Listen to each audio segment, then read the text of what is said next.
যে সমস্ত ব্যক্তি আল্লাহ তাআলাকে ব্যঙ্গ করে এবং বিভিন্ন খারাপ কটূক্তি করে, কথাবার্তা বলে, এদেরকে তো হত্যা করা সম্পূর্ণভাবে জায়েজ এবং এদেরকে হত্যা করতেই হবে।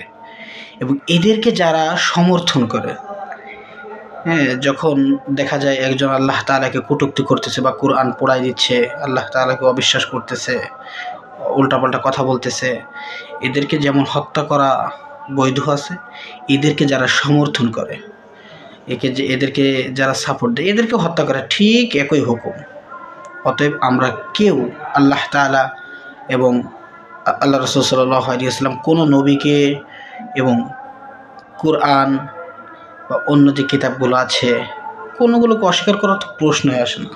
আল্লাহ তাআলা আমাদের সকলকে দ্বীনের সঠিক বুঝদান করার তৌফিক দান করুক। আমিন।